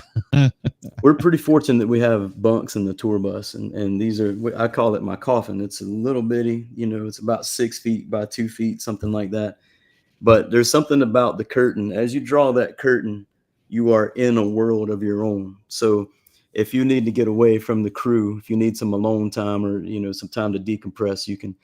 It's not exactly legit, but it feels legit, which is the most important thing. So you just pull that curtain back and you're by yourself. Absolutely. So yeah. It's our crew really, we hang out quite a bit, though. There's always something funny being said or something, mind-boggling being said, that sort of thing. We have a lot of cool conversations, and there's a lot of information to be had, and just a lot of experience to be shared. So it really is a cool thing, man. It's I have a road family, and then I have a home family. It is cool. I would like that. I don't know if I'd like to travel at my age now, but yeah, we're home for 2 weeks right now, and I'm ecstatic about it, man. I was ready for a break. We take for granted sleeping in a bed at 0 miles an hour, and I'm happy to sleep at 0 miles an hour for a couple weeks. I understand it. I feel you. Somebody that's just trying to find themselves, maybe they haven't heard of your book and they're just watching tonight. What would be some pointers you would say is your first sign that you need, I don't want to say an intervention, but you need to take a deeper look? For me, it was, things are clearly not going my way. Why is that? It corresponded with the crash of my belief system, which, was the thing that let the light in to start looking around and figure out what is actually true. And I don't necessarily think, outside of scientific truth, I don't think there is really any objective truth for the collective. I think that everybody's life experience is different, and it all trains them and teaches them in a different way. But there are certain commonalities to things that, the thread runs through many things. And I'm kind of tangenting right now, but back to your question, like I said earlier, we suffer, I forget who said it, but we suffer more in our minds than we do in the real world. And it is a superpower to be able to recognize when I'm suffering here, when I don't need to be, and to be able to do something about that. Occasionally, I'll still feel like a little emotional funk coming on where my motivation is down, or maybe I haven't done anything towards my goal in a couple of days, and maybe I'm subconsciously feeling that or whatever. And that, that little emotional funk that comes on, and I've learned to spot that at an instant, and develop more or less a protocol to head that off at the pass. I know about myself that the slightest little bit of momentum can get the object in motion and can carry me all day. So a lot of times if I wake up and and I'm having trouble getting motivated to chase down the goals that I've set for myself, or if I've told myself, if I've made a contract with myself that I'm going to go run, I'm going to go out in the Alabama heat and do some sprints this morning, as but I don't want to do it. I try to start trying to find any reason I can not to do that thing. Sometimes it's as easy as sweeping a floor, or organizing my desk, or cleaning my sink in my bathroom, or just something that tiny can send me on a road of momentum to all of a sudden I've had the most productive day I've had in a while. But it was on purpose. The animal wouldn't have had it that way. The animal would have crawled back in bed and tried to feel sorry for myself, or whatever the case may be, probably eating a ton of bad food, and maybe soaked up some sugary content online, something that might have been nice for the moment, but didn't nourish me for the long run, type of thing. And so I'm able to head that off at the pass and not have to suffer through a couple of days of that before I find some motivation again. I guess for anybody that has seemingly lost control of their life, that things have happened and they don't know why, maybe they're unsuccessful in their career, maybe they're unsuccessful in their love life or whatever the case may be, and it's causing them pain, and they're looking for maybe a different way to view how things are happening. One thing that this will do is teach you how to recognize yourself in the mirror. We can recognize our appearance in the mirror, but we can't recognize ourselves in the metaphorical mirror. And the sense that the world gets of us is the way we make other people feel. You know, if I'm the greatest person in the world, but on paper, but I make the people around me feel like crap, then to that world, I'm a dickhead, you know. True. But that goes against my own self-identity, but the world sees me that way. And so it shortens the gap between who I know myself to be and who the world knows me to be, which, you know, allows people to set their expectations of me a lot more precisely. And so I disappoint far less people. It's funny you say that. It reminded me of a story. One of the fire chiefs early in my career came around to the station, and he said, look, we're not the best fire department. We're not the only fire department. We're not FDNY. We're not here to do everything. He said, if we go out there every day and we tell the citizens, hey, we're here, we're the best fire department in the world, eventually they're going to believe it. And that fire department was just outside of Washington, D.C. It's Fairfax County, Virginia. If you know anything about the area, it's actually a very large department now. But the department was still very young at the time. And we bought into his belief, and we started watching it. And we watched it manifest. We watched it grow. We got more stations. We got more personnel, had more funding. We got more training. We got more toys. That was the most important part. The toys are the best part. Definitely the fun part. So, that's the inner cat in me. I'm playing with the ball. But but it really did. He set that in motion just by coming out there and giving that little talk. We may not be the best, but we're going to go out there every day and we're going to tell them the best, like a baseball player's coach. You know, I guess the same kind of thing. And he manifested it. And it's still growing to this day. That energy is in motion. And it's a beautiful thing, you know? It absolutely is. You know, it's kind of a fake it till you make it type of Sure. navigation. The beautiful thing for me is, you know, your captain saying, we may not be the best, but to accurately be able to assess yourself and know where you're weak. And like you said, get more toys, get more stations, whatever the case may be, to know that I am consciously on my journey to the place that I intend to go is the thing that gives me the confidence to keep working towards the person that I'm trying to be, the human that I'm trying to be. I'll make mistakes. We all will make mistakes. There's too many moving parts in this world to navigate 100% precisely, but you can get real close. You can get real close. And the further you can narrow in your path to where you're trying to go, the more likely you are to be able to stay on it and not get blown off of your path by the winds of your environment into a place that you didn't intend to be and that you never dreamed you would go. That's true. That's true. So that accurate self-assessment, you know, nobody's perfect. Nobody's going to be perfect. But to be able to honestly and accurately assess where you're weak, you can work on strengthening your weaknesses. And the amount of confidence that comes from knowing that you're intentionally on that path is very palpable. It's not the empty affirmation kind, and you know, looking in the mirror and saying, I'm the greatest, I'm the best. And, you know, that language reminds me of something else, but the fact that I can know where I am on my journey and that I'm on my journey, and that I'm going to make a mistake, but that mistake is only a mistake if I don't learn from it. If I learn from it, I've learned this is not the way to do this, you know, so that's valuable as well. Absolutely. And that's all I'm trying to share. Hey, there's a way to recognize yourself and to edit yourself and to truly become the person that you that you desire to be. Is there a great spiritual awakening in there as well?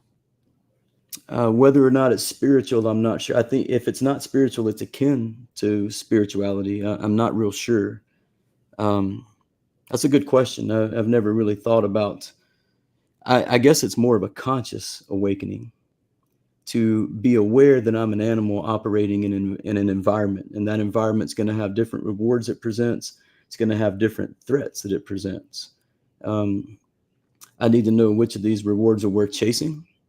Are they by my design, or are they a distraction? And on the threat side, I need to know which of these are real threats and which of these are empty threats. You know what I'm saying? So it helps me to identify those types of things, which, like I said, helps me stay on the path of what I'm trying to do and where I'm trying to go, and the human I'm trying to become. Well, if it isn't spirituality, it's maybe a morality. Is that a better way of saying it? Maybe morality is definitely a function of the human. The animal will kill for resources. It'll kill for mating privileges. It'll kill for a number of reasons. There are a handful of animals that pair bond for life, but that's the exception. It's most definitely not the rule. And so the animal knows very little, if at all, anymore morality. So morality is more of a function of empathy and abstract thinking, and those are definitely human tools. Absolutely. Okay. Well, we wouldn't be a paranormal show. Let's talk about some ghosts, man. If I didn't ask you some questions, have you ever had any experiences in your life with Bigfoot, ghosts, anything? With Bigfoot, no. I'm down here on the coast of Alabama, which is essentially the panhandle of Florida. We have a couple 100,000 acre cypress swamp here that I like to go play in. So I guess if I had a run in, it'd be more with a skunk ape than a Bigfoot, than a Sasquatch. Yeah. I've heard some sounds in there that couldn't necessarily identify. I've seen some weird tracks in the mud that I couldn't necessarily identify before, but I have yet to have any biological sensory experience with a skunk ape or a Bigfoot. I've been all over the country now, and we get in the mountains sometimes. I've seen a wild moose from that tour bus window, but we're all on the hunt for Bigfoot when we're in the Pacific Northwest for sure, and none of us have come across it yet. But as far as ghosts go, man, I've only had one specific encounter myself, but I've been in some spaces where other people have had some. Have you ever heard of the Northport ghost? No. You said you were just over in Alabama before, right? Yeah. On an expedition there. Well, the Northport is a little town just north of Tuscaloosa, Alabama. Okay. And I had some friends going to University of Alabama at the time, and I'd always heard about these Northport ghosts. And so I got them to take me to it at one point. But the story behind that is Civil War era, and a soldier leaves to fight for the Confederacy, and he told his wife and his young daughter, "You'll know I'm on the way back when you see my lantern over the hill." And so you drive down this long road, you weave back through there, and you turn your headlights off and just leave your parking lights on. And you top the hill, and there are two ghostly white figures standing there in the distance. And I've seen that with my own two eyes. Whether or not I didn't put any instruments on it to see if it was sure enough paranormal, but I did see those two ghostly white figures in the distance, just with the glow of the parking lamps there. What to make of that, I'm not real sure. It made the hair on the back of my neck stand up, and I remember crawling out the window and sitting on the windowsill trying to see as much as I could. But the other people in the car were screaming, "Let's go, let's go, let's go." So we got out of there pretty quickly. Yeah. And it made better sense for me to get back inside the car as it was about to speed off than it did to hang out the window. But they would have probably left you. Probably so. And that would have been one hell of a hike to get back. But here in South Alabama in Washington County, I have an uncle. He was my uncle by marriage. He's actually not technically my uncle anymore, but he's my uncle for life. You know those deals. His family has a big hunting space up in Washington County, Alabama, which is north of Mobile, south of Tuscaloosa, kind of in the middle of a just mainly rural part of Alabama. And their hunting camp was built in 1905. It's a 3-story plantation style home that's built in 1905. As the story goes, by the at the time the largest landowner in the state of Alabama. And a couple years into them owning that property there, apparently, like I said, as the story goes, I haven't verified any of this, but this is the story that I've heard my whole life. The man there fell in love with another woman and told his wife that he wanted a divorce. The wife wouldn't grant the divorce, and so he killed her. Oh, nice. So that he could marry the other woman. And he did marry the other woman. And on the night of their 1-year anniversary, a picture fell off the wall. One of those big old-timey picture frames, fell off the wall and hit the man in the head and killed him. But the trouble with that story is the picture frame that fell off the wall and killed him was hanging on the other side of the room. What? Right. So, once again, I wasn't there, but it's a fascinating story. And I've been there many, many times in my life. And you get that tingly feeling back here sometimes. I've never had an encounter myself.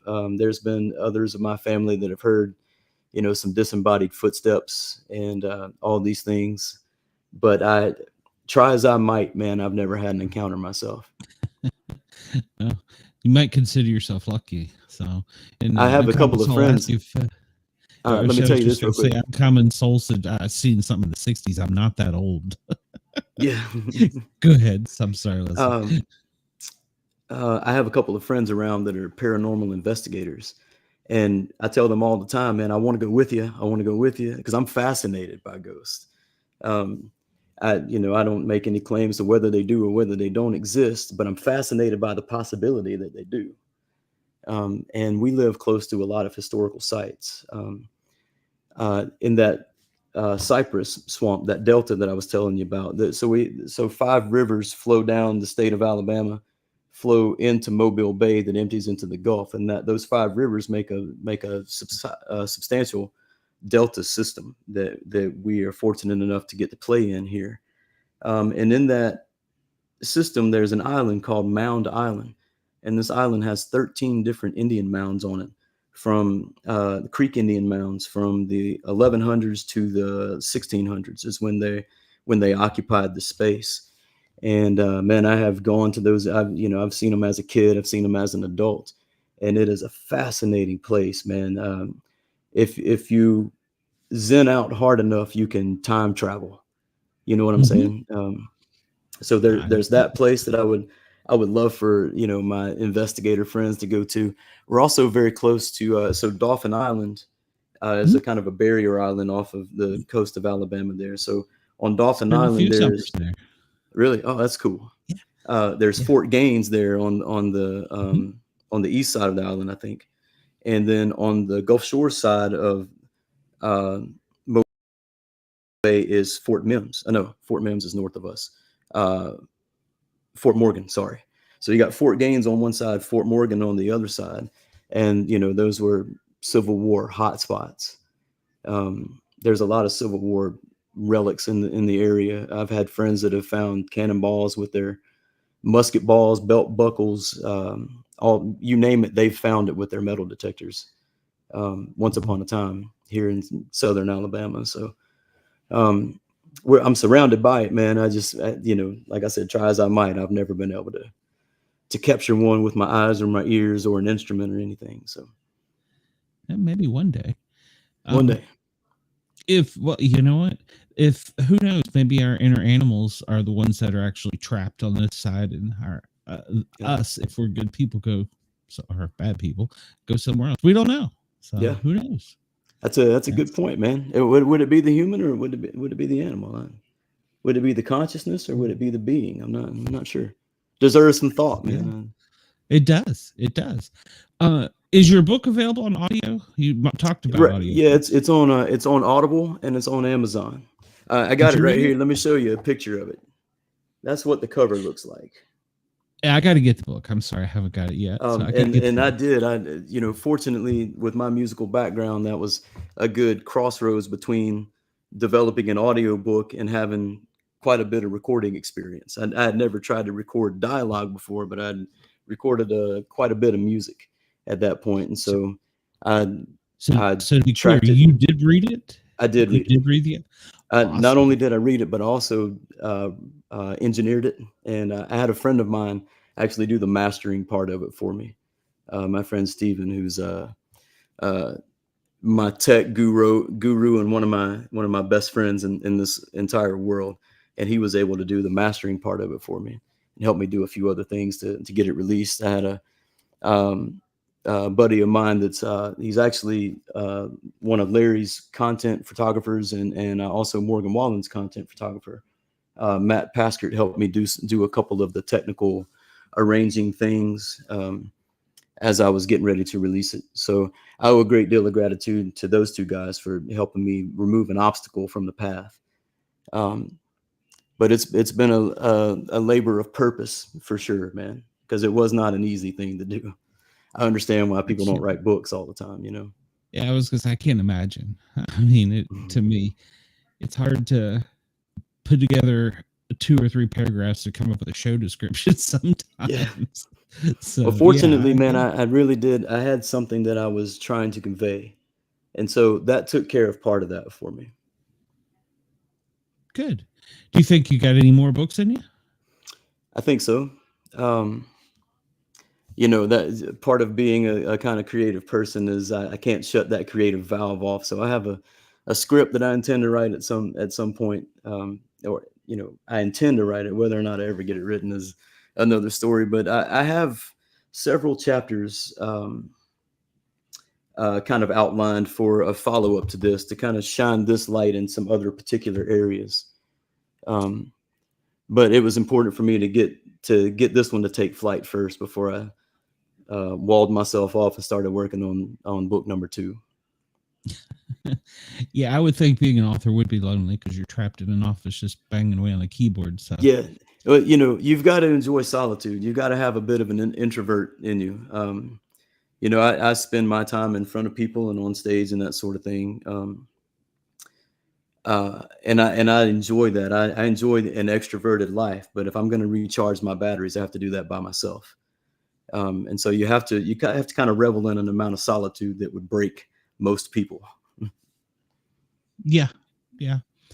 Well, but you also do something that would break most people. You stand up in front of a large group of people and fair point. Perform. Fair point. So, it seems like second nature to me at this point, but exactly. But once upon a time, it was significant for sure. Oh, I'm sure that stage fright the very first time probably made you shaking in your boots. So. Oh yeah, that's an amount of nervous that some people don't know exists. And again, you play which instrument? I'm a bona fide drummer. I majored in business finance from the University of South Alabama, but I minored in percussion performance. Okay. But I've really made a living playing more guitar and singing than I have anything else. So you're multi-talented then.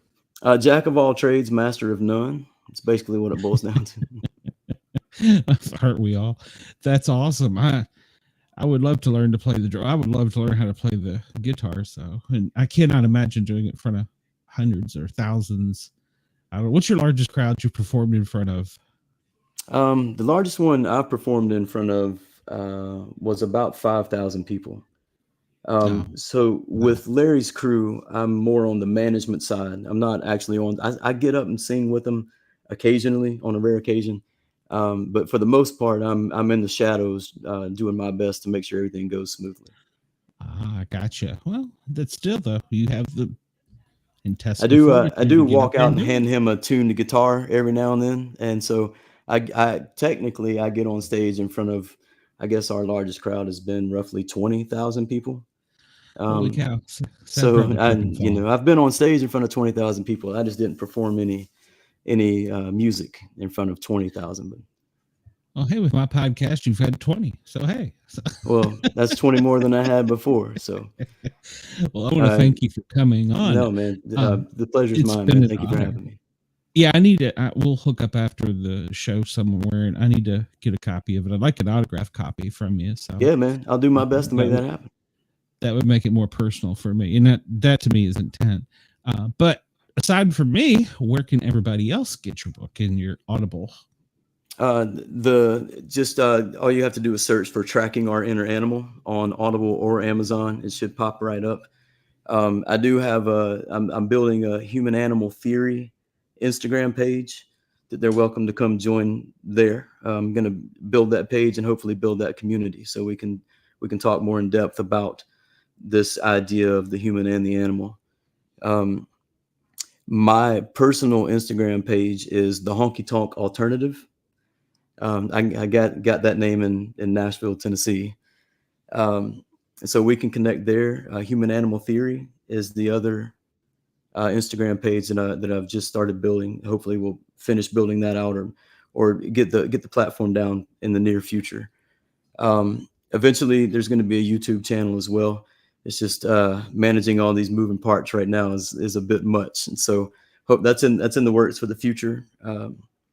And I'm on Facebook, Leslee Hall. You can find that really easy. That's 2 E's, by the way. That's what makes it easy to find, though. So the Facebook, Instagram, Audible, and Amazon, and coming to a town near you at some point in the near future. That's great. Yeah, you mentioned Morgan Wallen. He's actually from a small town in Tennessee that I'm very familiar with. That's home. So yeah. All right. Well, I appreciate. No, I have the sense that you are going Small to go world. far and do great things. So yeah, Well, I hope so, brother. I hope he so. I actually hope came that I and can shine performed this for light. Guyz High School. Oh, sweet. Absolutely. All right, man. Well, we're doing a European leg in the fall with Morgan. Oh, that's amazing. That's great. Yeah. So I'm looking forward to that. I get to see some places in the world that I haven't seen yet. So. Oh, wow. Best of luck. Hopefully you'll come back on the show when you get a chance. Anytime, man. We'll make it happen. We'll make it happen. All right, brother. Well, Thanks appreciate for having your me, time. Man. Hey, the pleasure is all mine. I will talk to you soon, Leslie. Thanks again. All right. Thanks, man. Good to see you, Glenn. All right, brother. All right. Bye-bye. See you, man. All right. Well, there it is. It's like an old timey thing. I actually did the whole show by myself. I feel all alone. And we made it through. Thanks to all of my fans. I want to thank you. Please remember to like, follow, subscribe, thumbs up. If you find me on Spotify, come over to YouTube, look for the Sportcat shows. And of course, you can always hear us on yergsradio.com on replay.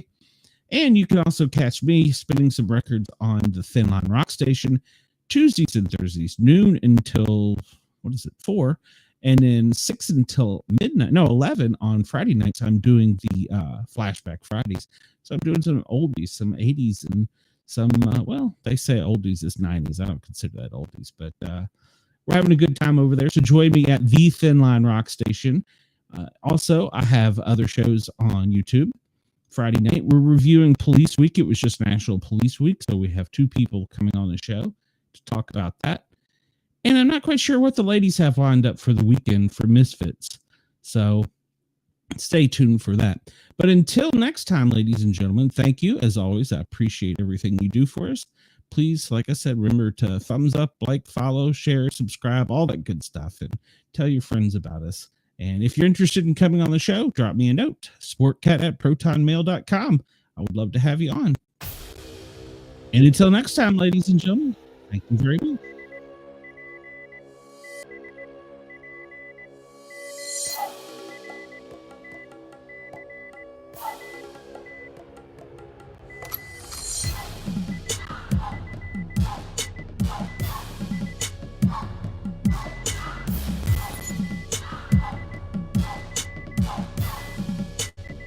You have a 138 at